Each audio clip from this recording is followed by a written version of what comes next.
Welcome, IT changemakers, to the DEX Show with Tim Flower and Tom McGraw. Let's get into it. Hello, changemakers. Welcome to a very, very special edition of the DEX Show. I'm Tom McGraw. I'm joined as ever by Tim Flower. Tim, how are you feeling about today, mate?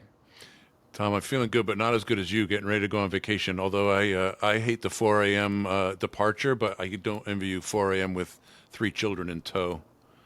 Yep, got to get up at 4 a.m., 3 kids to the airport, on a plane, and then, but then you earn your holiday, don't you? At the Sure. end of it, right? That's and before I'm able to get away and go through that traumatic holiday experience I just described, we have an amazing guest today, and this really it makes me feel like this is the DEX Show Ouroboros. You know, the Ouroboros, it's a snake eating its own tail.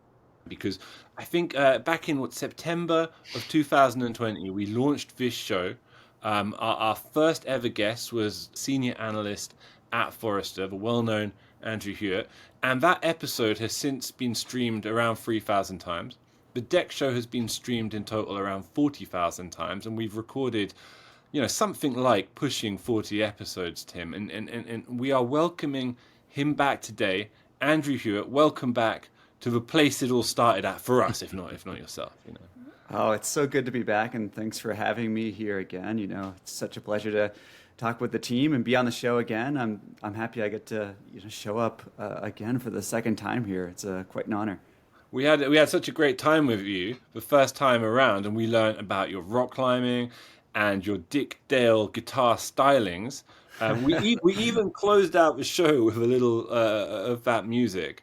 And I think it's quite funny if you have listened to that episode, you'll hear it's a rather abrupt cut because we were quite new to it, to be honest with you, Andrew. If we have any music today, it's going to be a much slicker production. But are you still playing? Are you still recording? What's going on there? I am. It's been a little bit of a slower process for us, all collaborating remotely, but we have about 3 new songs that we're working on getting out, and hopefully another 3 to 4 by the end of the year. So things are good. We're definitely making some progress. But yeah, it's we haven't released the full record, which I may have mentioned on the last podcast that we were trying to do. So hopefully that will be out by the end of the year, but we'll see. What's the name of the band? The band is Sumyeti, Sumyeti. Most people ask, how do you spell that? And it's Sumyeti. Cool. It's basically based off of the original mic that we used to record, which was the Yeti microphone. Actually, this mic I'm using right now to speak on this podcast. So it's kind of a collection of, or combination of that plus another, sort of word in there to kind of make it interesting and unique. So that's where it comes from. Cool. Very cool, very cool. So in the time that we've done, 40,000 streams and 40 shows, Andrew, Sumyeti has not got its album finished. That's what you're telling me. Yeah, exactly. Yeah, we're far behind the DEX Show. It could be a more sensitive creative process maybe than ours at times. I don't know. But listen, I mean, outside of your truly fascinating hobbies and talents, Andrew, you have just had another big professional milestone. The Forrester Wave has just crashed. Walk us through it, first of all, what it means, how you pull it together, and how this launch has gone. So this is our second rendition of the Forrester Wave for end user experience management, but it's the first rendition, the inaugural version of kind of a full Forrester Wave. If you remember when we spoke last, we had just published the 2020 New Wave, which was a early look at the market, less criteria, etc. This is actually a full Forrester Wave. And what this looked like this year was, for those that aren't familiar, our wave process is basically an evaluation of all the top vendors in the space. And we place them in different categories and talk about their strengths and weaknesses and so forth, really intended to help our clients go through a vendor selection process. And this year, we looked specifically at 9 of the top vendors in the space. We evaluated them across 30 different criteria. We talked to 27 references across the market, 3 from each vendor. And we required each vendor to do a questionnaire and a briefing, demonstration of the product. So very rigorous process. I think it took we started around the end of March and finally released it in the first week of August. So it's a very sort of heavy lifting research process, and definitely one of the highlights of the year is to really be able to dive deep into the products and capabilities and use cases from a customer perspective. So that just launched the first week of August, like I mentioned, and so far getting a lot of good feedback and questions about the Wave, and so it's really the first full Wave in the market. I think from a global perspective, I think it's the first full treatment of this market. So really excited, and was really happy to have NextThink as part of that too. So obviously, thank you for your participation there as well. Yeah, we love to see NextThink in the news like that, and obviously happy with the awareness of everything that we can do. I came here after being a customer, so I knew what the capabilities were and what its future capability and opportunities were. But to see it on paper is great validation. And your research didn't start with the Wave; it didn't start with the new Wave. This is your area of expertise. You've done a ton of research. We don't normally on the podcast, we don't normally get into features and functions and capabilities of product. But let's face it, customers and enterprises need capabilities to achieve outcomes. So what capabilities do you think customers really need to drive that great digital employee experience? What's your focus in terms of capabilities and outcomes? So from my perspective, there are really 5 what I would call must-have experience management capabilities today. The first thing, of course, is robust telemetry collection, right? The ability to deploy an agent directly onto an endpoint. That was a requirement to actually be included in the Wave in the first place, in addition to a number of different requirements. But the ability to collect that data, not just deep data, from a technical perspective, but also have good breadth across multiple different technologies. So depth and breadth of telemetry collection is absolutely a key capability, because if you don't have the data, you can't really drive remediation or experience optimization, right? You need to have that data collection mechanism in place. So it's really fundamental. It's the foundation of this entire space. I would also say that increasingly this space is moving towards taking in different types of data. So qualitative feedback collection is a huge area that we evaluated as part of the Wave. So that ability to really understand that employee sentiment, be able to understand things like satisfaction, for instance, and be able to drive adoption of survey response rates, sort of higher survey response rates, is another key area we've sort of looked at as part of that qualitative feedback. Digital employee experience scoring and benchmarking. A lot of our clients today want to be able to say, where am I today with my experience, and where do I want to go, and how do I measure that, right? The experience management tools do a great job of collecting all of that information from various technologies and bringing that together in a single score that you can use for benchmarking, both internally, maybe between departments, but also externally against, industry standards, things of that nature, right? So those 3 are really, top of mind. The other 2, which are similar but a little bit different, are root cause analysis. So being able to really dive deep into the actual root causes of issues. And increasingly what we're seeing across the space is things like guided root cause analysis, actually telling the administrator what is the likely cause of a particular experience issue. So that's one of the major trends. And the final area, of course, is remediation. This space is increasingly moving towards a view where it's not just enough to monitor the problem and have visibility over that, but be able to actually go and fix it. So all sorts of different remediation capabilities that we looked at as part of the Wave, and differing levels of maturity across the vendor landscape, but an increasingly important use case to be able to deliver with experience management tools. Yeah, I love getting a top 5 list instead of a top 10 list. So easy to digest, and they're not siloed, right? They're not all just individual pieces.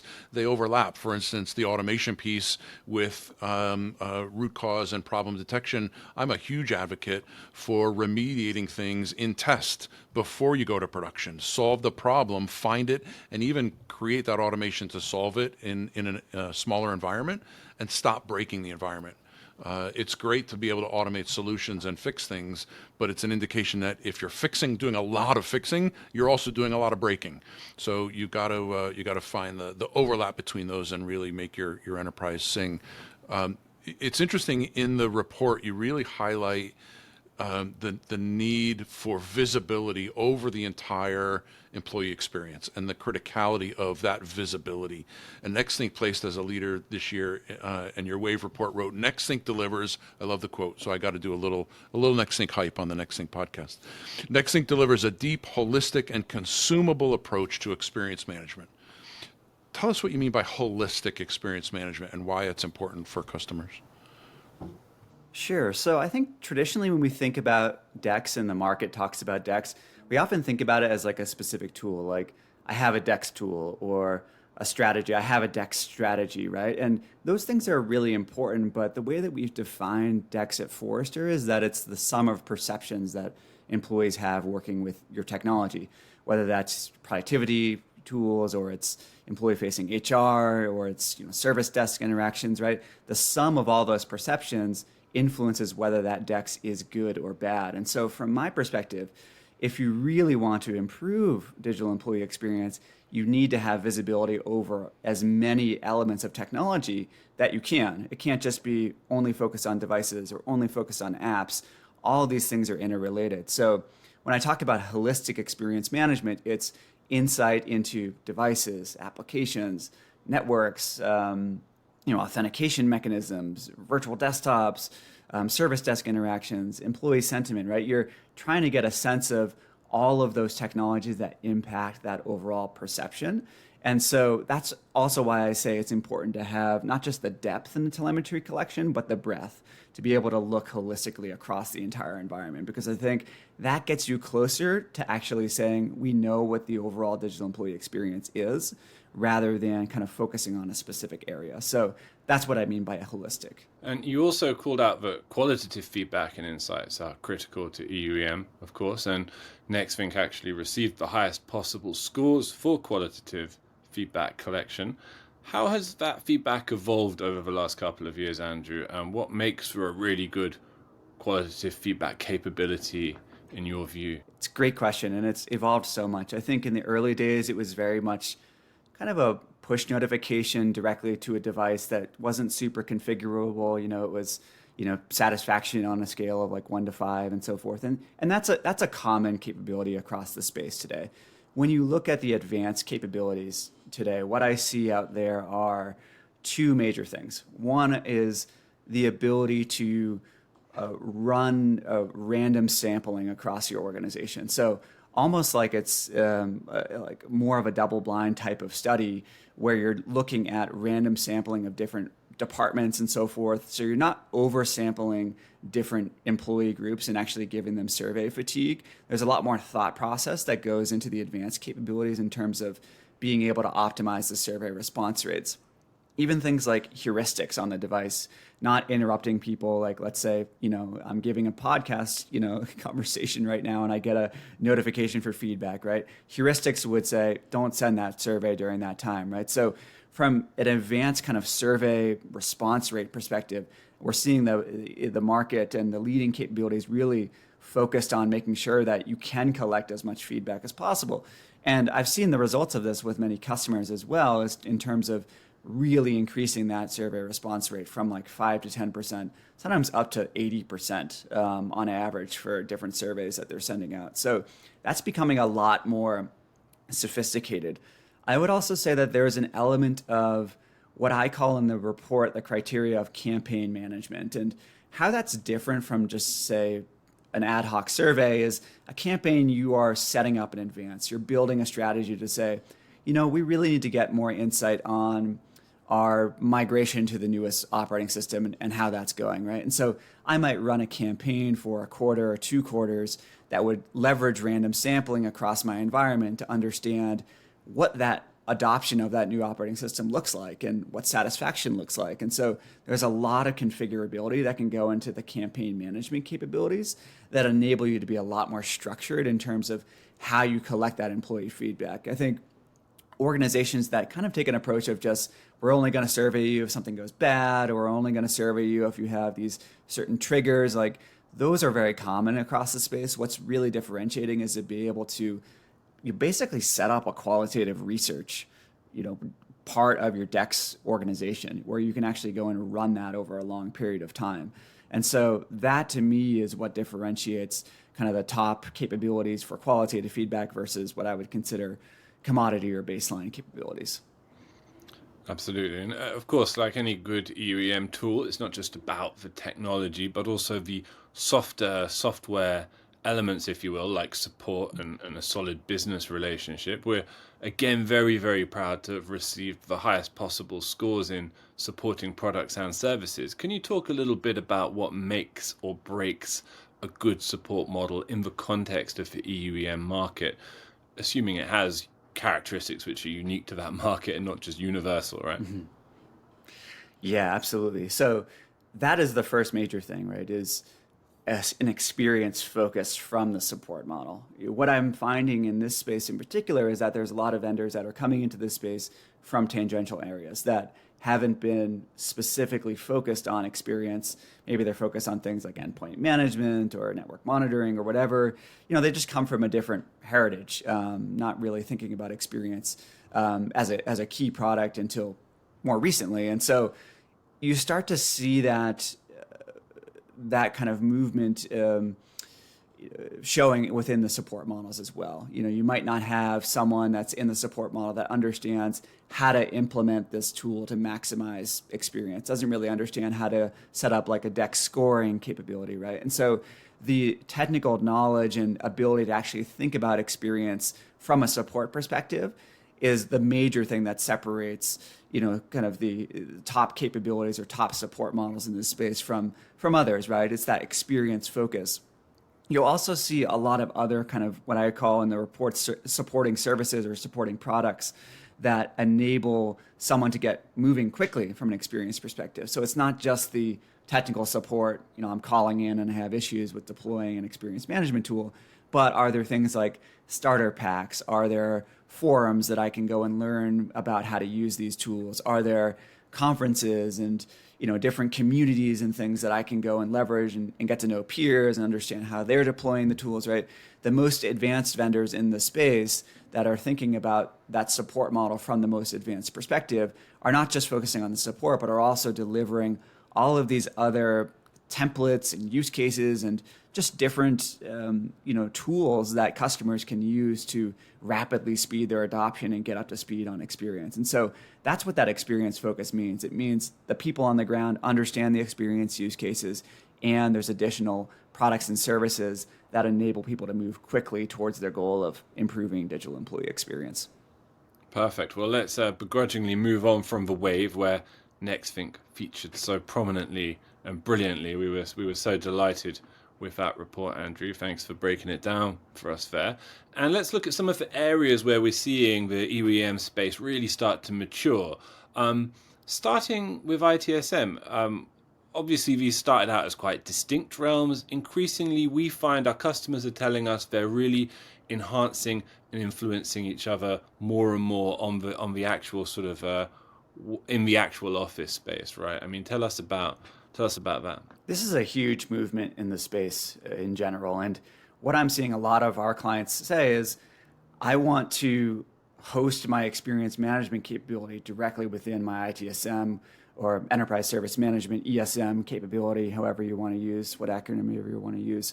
But excuse me, one of the things that I'm starting to see is the ability for, let's say, an L1 help desk administrator to be able to go into a third-party ITSM tool and get direct access to the experience management tool in that console and be able to actually use a great portion of the functionality that would be within that third-party experience management tool. So I might go in there and be able to see, let's say, remote processes that are running directly on the endpoint as an L1 service desk person, and be able to go and kill some of those processes that maybe are hogging CPU, right? Having that direct integration in there means that there's less of a hop for that experienced person to go between those different consoles. And so that level of integration is definitely where the space is moving. I think historically it's been mostly about alerts and logging tickets and so forth. Now it's moving much more towards like full integration within the existing service management tools. And there's also a lot of advanced capabilities around things like troubleshooting checklists. I talked to one reference that was creating basically a 10-step checklist for L1 help desk folks to go through, and with the experience management tool hosted in service management, be able to go through those 10 steps and say, let's troubleshoot this problem. Let's make sure that everything is correct before I escalate it to L2 or L3, or I'm able to fix that issue. And so that integration and those use cases are constantly developing, and I'm starting to see a lot of interest in kind of having more of that in product integration as opposed to API driven, essentially. Fascinating. Another thing we're hearing from customers is that sort of, as we would say, DEX technology is becoming increasingly useful in the context of ongoing mergers and acquisitions. Was that something reflected in any of your research or clients you spoke to? It's something that I've heard about quite a bit in terms of when you bring another company on, let's say you go and acquire them, you're not really sure what the experience looks like there. There's often a lot of rationalization. Like you might have multiple different PC OEM manufacturers in there, and you want to understand, should I move people to my existing one, or maybe I move my teams over to the one that I just acquired from a company perspective. And so a lot of folks can look at experience management and say, you use it for kind of planning purposes. Like maybe I'm starting to say, we just made this acquisition. Let's plan to move people over to our existing PC provider because we can see that the experience is better. Or, maybe I need to give people access to information from my company very quickly, but I don't have the supply in order to ship out a bunch of PCs really quickly. I might evaluate whether those folks that I'm bringing on from an acquisition perspective could operate fully in a virtual desktop for a time being. And experience management tools can do a lot in terms of saying, do I have the right computing power and so forth to be able to support that type of use case? So there's absolutely a lot of strategic planning that you can start to do with an experience tool, especially when it comes to the mergers and acquisition piece of that, for sure. The other thing, Andrew, to not be lost there is M&A includes divestitures, and I've been on both sides of that equation, both purchasing companies and selling them. And in the old days when you didn't quite know who was using a specific server that you needed to decommission, the strategy was to shut it off and see who called the help desk. So the M&A topic for me is especially important because it introduces a lot of pain. There's a lot of unknowns out there. The other unknown is how, in terms of the how employees are feeling, is what happens. Are they feeling badly enough that they're going to leave? Right? We're kind of emerging from this great resignation where experience management was positioned as a key tool in employee retention, and especially in this unprecedented time of employee power. What period do you see us now entering, and how does EUEM keep its significance there? That's a really good question, and something I'm asking a lot in my research. And what I would say is that we're certainly in a period of unknown. Nobody really knows what's coming, in the future when it comes to like economic recession and so forth. Typically what we've seen over the past, if you look back through some of the different recessions, is a cutback on technology spending. And specifically, people think experience is, a fluffy, nice add-on that, you would invest in if you had extra money, right? So I would expect, there's definitely going to be a segment of enterprises out there that follow that same model. I don't think that that's the right strategic model, however. The right model, in my opinion, is to double down on experience. And in fact, I actually am speaking at Forrester's Technology and Innovation Forum on digital workplace. And one of the pieces of data that I pulled for that looked at the impact of investments in employee experience on whether a company experienced significant growth, stagnation, or decline during the 2020 initial COVID pandemic kind of outbreak, right? And what I found was that companies that agree that they invested enough in the employee experience to give them the resources they needed to serve customers, 13% more likely to say that they were in a growth stage during the COVID-19 early days of the pandemic than those that had said they hadn't made that investment, right? So this is really the time to double down from an experience management perspective rather than pull back. And so that's a lot of the advice that I'm giving to clients today. I would also say that the world has changed quite a bit. You know, like you mentioned, the power of employees has grown for sure. There's still a strong labor market and a lot of demand out there to make sure that you can attract and retain the right talent. And so, you know, that might also mean differences in terms of how people behave from an investment perspective. But I think you are going to see a subset of enterprises that don't make that investment. I think they're going to suffer financially as a result of it. It's actually a lot of what I do, working with prospective customers on telling the story of what you can accomplish with this kind of visibility, not just in why they should consider investing in EUEM or DEX, but how, right? There's a financial component and there's an operational component.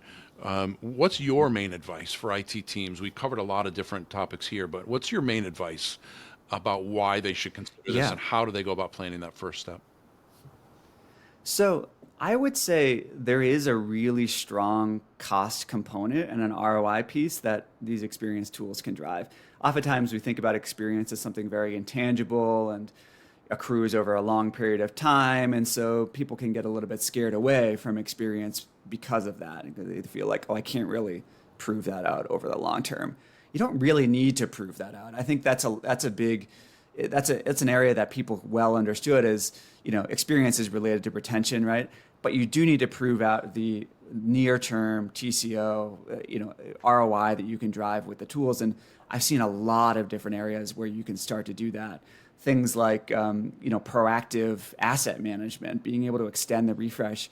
I talked to one customer during the wave that said they were basically, pushing out their refresh to 5 years because the PCs weren't failing, and so they were basically immediately capturing 25% of the initial purchase cost of the PC, which is a good chunk, especially if you look at that across thousands of different endpoints at a multinational organization.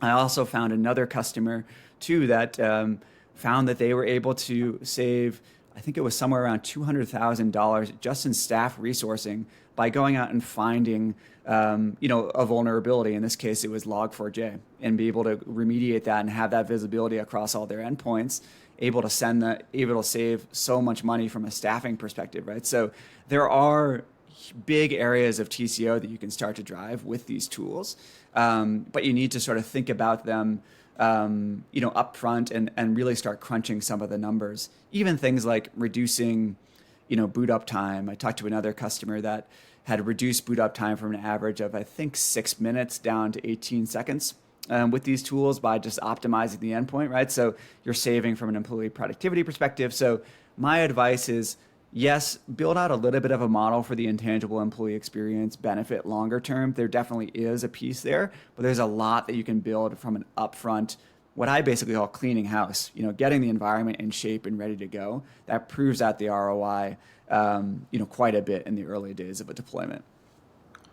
Amazing. And last question for you, Andrew. Between the waves, as it were, what surprised you most when you came back to this latest wave in terms of how the industry had and hadn't changed in the intervening time? Yeah, really good question. One of the things that really surprised me was how much overlap there is in the vendor ecosystem, and specifically how many customers I talked to that had multiple experience management tools in-house. So there's still a lot of overlap in the overall capabilities there, particularly because you have vendors coming from an endpoint management perspective or a network monitoring perspective, and coming in against more of the standalone players like yourselves, right? The experience management tools that have been around for quite some time, and so there's often a lot of overlap. In fact, I was on an inquiry with a Forrester client just last week, and they had 6 of the 9 vendors in the wave deployed in their environment for different reasons. So there's still quite a bit of overlap there. And what I typically say to customers is, think about investing in the tools that's going to give you the most visibility and the most overlap, because there's potential areas where you can displace other vendors and save on the licensing costs as well.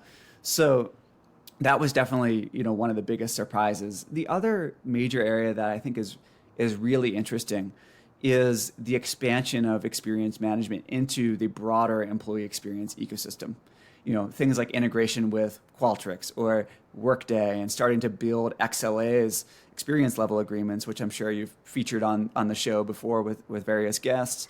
In terms of bringing in those various data sources and starting to get a really good understanding of outside of IT, what are the different elements that impact digital employee experience? And so that's another area that, definitely surprised me in terms of how far along many vendors were in terms of, building that integration. And I expect to see that continue over the next couple of years as well.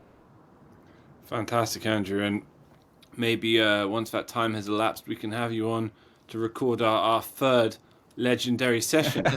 It's been a pleasure to have you back on the DEX Show. We'll make sure we include links to the Wave and also to Samyeti, right? I have that right? Samyeti? You have that right, yes.